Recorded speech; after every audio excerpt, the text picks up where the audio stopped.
Hello guys, welcome to our channel Any07 me में। तो thumbnail देख के आप समझ ही गए होंगे कि हम आज रिकॉर्ड ऑफ रैग्नारोक का एपिसोड नंबर 1 एक्सप्लेन करने वाले हैं। तो शुरू करते हैं।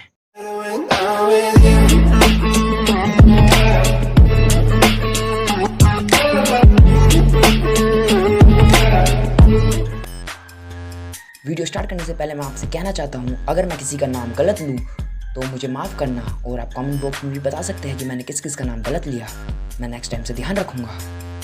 एपिसोड के स्टार्टिंग में ही ऑथर बोलते हैं कि इंसानों का 70 लाख साल का इतिहास अब ख़त्म होने वाला है। ये किसी परमाणु हमले या फिर एलियंस के अटैक के कारण नहीं होने वाला है। जिन इंसानों को भगवान ने अपने हाथों से बनाया, अब उनका अंत आ चुका है। उसके बाद हमें एक लड़की दिखाई जाती है जिसका नाम गूल होता है। वो अपनी बड़ी बहन से बात कर रही होती है जिसका नाम ब्रोनी नील्डा होता है, और वो बोलती है कि अब समय आ चुका है। फिर हमें विला का हॉल दिखाया जाता है जिसमें ज्यूस सारी देवी देवताओं से पूछता है कि हमें ह्यूमंस को और 1000 साल जीने देना चाहिए या फिर उन्हें ख़त्म कर देना चाहिए। उसके अगले हिस्से में हमें लॉर्ड ऑफ शिवा दिखाए जाते हैं जो क्रॉस का डिज़ाइन दिखाते हुए बोलते हैं कि ह्यूमंस को और नहीं जीना चाहिए। मैं ह्यूमंस को कई सालों से देख रहा हूँ जो धरती को और ज़्यादा गंदा बनाए जा रहे हैं। तभी एफ्रोडेट शिवा के सपोर्ट में खड़ी होकर कहती है कि हाँ, दुनिया सच में बहुत ज़्यादा गंदी हो चुकी है। समुद्र का पानी बहुत ज़्यादा गंदा हो चुका है, पेड़ पौधे बहुत ज़्यादा कट रहे हैं और पोल्यूशन कई ज़्यादा हद तक फैल रहा है, और कई सारे जीव जंतु को इंसान अपने फ़ायदे के लिए मार रहे हैं। मैं शिवा की बात से सहमत हूँ और मैं चाहती हूँ कि ह्यूमंस को ख़त्म कर देना चाहिए। और फिर इन दोनों को देख के बाकी सारे गॉड्स भी क्रॉस का साइन दिखाते हैं और कहते हैं कि दुनिया को खत्म कर देना चाहिए। सारे देवी देवताओं की बात सुनने के बाद जिस फैसला करता है कि अब हम ह्यूमंस को खत्म कर देंगे, वो अपना फैसला सुना देता है। तभी वहाँ पर ब्रूनोले आ जाती है और कहती है रुको, और सब देखने लग जाते हैं कि ये तो एक वल्करी है, मतलब ना आदि इंसान ना आदि भगवान। और उसकी छोटी बहन भी कह रही होती है ब्रूनोल्डा रहने दो, हमें गॉड्स के बीच में नहीं आना चाहिए। और ब्रूनोल्डा कहती है कि मुझे माफ़ करना, लेकिन मुझे आपके फैसले से इनकार है।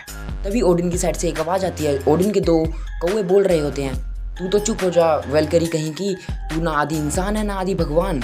यहाँ पे भगवानों की बैठक है तो तुम यहाँ पे नहीं आ सकती हो, और तुम मुंह बंद रखो अपना। उसके बाद ब्रूनोल्डा कहती है कि मानव जाति को अगर और जीना है तो उन्हें परखा जाए, उन्हें ऐसे ही ख़त्म कर देना अच्छी बात नहीं है। उनका टेस्ट लिया जाए कि वो 1000 साल और जी सकते हैं या फिर नहीं। उसके बाद ओडिन के दोनों कौवे कहते हैं कि हमें दुनिया को दोबारा से शुरुआत करनी चाहिए, हमें बर्फ़ से जमा के दुनिया को दोबारा शुरुआत करनी चाहिए। तभी ब्रूनोल्डा कहती है कि मेरे पास इससे ज़्यादा अच्छा आइडिया है, हमको रैग्नारोक करना चाहिए। जैसे कि हमारी लॉ की बुक में लिखा हुआ है आर्टिकल 16 पैराग्राफ 15 पर रैग्नारोक के बारे में हम ह्यूमंस और गॉड्स के बीच में 1-on-1 फाइट करवा सकते हैं, सिंगल बाय सिंगल बैटल। उसके बाद रैग्नारोक के बारे में हमें ऑथर बताते हैं कि ये इंसानों और भगवानों के बीच में एक युद्ध है जिसमें 13 इंसान होंगे और 13 भगवान, और इनमें से पहले 7 हार जाएंगे, वो हारे साबित माने जाएंगे। अगर ह्यूमंस ये जीत गए तो वो 1000 साल और धरती पर रह सकते हैं। लेकिन रैग्नारोक को कभी लागू नहीं किया गया क्योंकि ह्यूमंस के बीच और भगवानों के बीच में जाहिर सी बात है कि भगवान ही जीतेंगे। ब्रूनोल्डा की बात सुनने के बाद वहाँ पर जितने भी गॉड्स होते हैं सब हंसने लग जाते हैं और कहते हैं ह्यूमंस हमारे खिलाफ कभी नहीं जीत सकते, और सब बोलते हैं कि ये बस एक टाइम वेस्ट है। उसके बाद ब्रूनोल्डा कहती है कि इसका मतलब आपने अपने आप ही फैसला ले लिया, आपने इंसानों को एक मौका तक नहीं दिया। क्या ये इंसानों के साथ चीटिंग नहीं है? वैसे भी क्या फ़र्क पड़ता है, आप गॉड हो, आप कुछ भी कर सकते हो।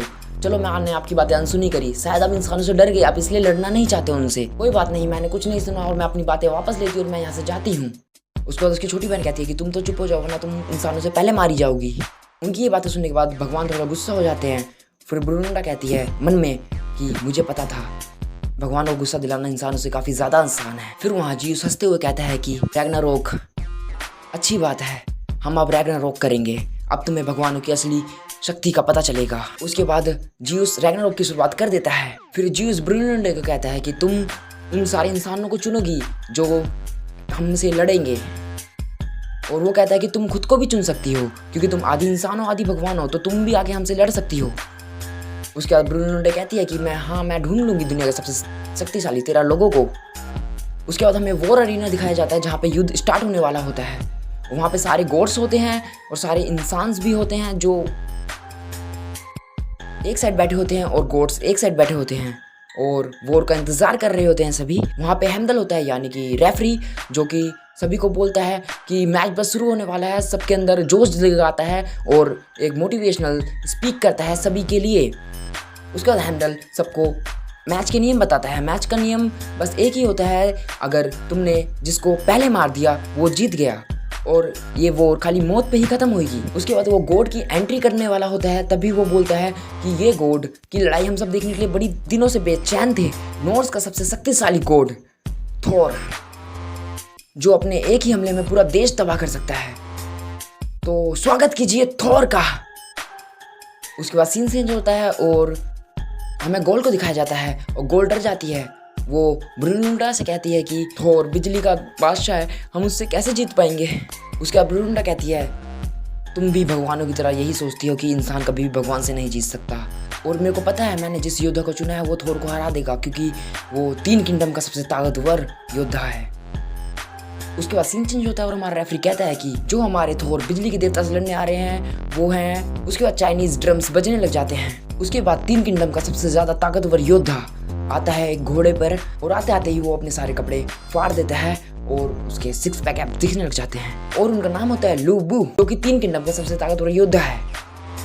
तभी सीन चेंज होता है और एक इंसान बुद्धा का प्रेयर कर रहा होता है। उसके बाद ब्रूनहुल्डा उसे कहती है कि तुम उन्हीं की प्रेयर कर रहे हो जिनसे हमें लड़ना है, हमें भगवानों से ही तो लड़ना है, हमें उनसे अभी जीतना है।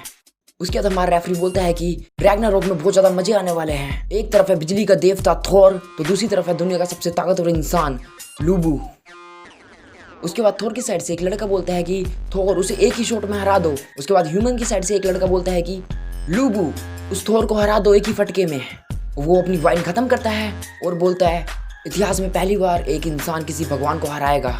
फिर एक अननोन इंसान जो ऊपर बैठ के कह रहा होता है कि अगर तीनों किंगडम्स की बात करी जाए तो सबसे शक्तिशाली तो यहाँ पे तुम हो ना। तो इंसान उसे कहता है नहीं, यहाँ पे रो फाइटिंग की बात हो रही है, तो रो फाइटिंग में सबसे ज़्यादा शक्तिशाली है हमारा लू बू। उसके बाद सीन बदलता है और गोल पूछती है कि लू बू क्या थॉर को हरा पाएगा। उसके बाद उसकी बड़ी बहन बोलती है कि तुम्हें भी भगवानों की तरह यही लगता है कि इंसान कभी भी भगवान को नहीं हरा सकते, लेकिन इस मुकाबले के बाद भगवान और तुम्हारी आंखें खुली की खुली रह जाएंगी। उसके बाद हमारा रेफरी बोलता है कि आज मैं इस भोपू को पूरी जान से बचाऊंगा। उसके बाद ऑथर हमें बताते हैं कि जब भी ये भोपू हमदल बजाएगा तभी रैग्नारोक शुरू होगा, इंसान और भगवानों के बीच में एक महायुद्ध। फिर हमारा हमदल उसे बहुत तेजी से बचाता है और मुकाबला शुरू हो जाता है। उसके बाद वो स्टेप बाय स्टेप एक दूसरे के आगे बढ़ रहे होते हैं। उसके बाद स्टेप बाय स्टेप वो एक दूसरे के पास आ रहे होते हैं। उसके बाद लोबू अपना भाला घुमाता है और थोर के ऊपर हमला कर देता है, लेकिन थोर अपने हथौड़े से उस भाले को रोक लेता है। उसके बाद लोबू थोर को पीछे की साइड धक्का दे देता है, और जब थोर पीछे थोड़ा खिसकता है तभी लोबू भागते भागते आता है और जंप करता है और थोर के ऊपर अपना भाला फेंकने ही वाला होता है। उसके बाद एपिसोड खत्म हो जाता है। नेक्स्ट एपिसोड के लिए वेट कीजिए। Thanks to watching.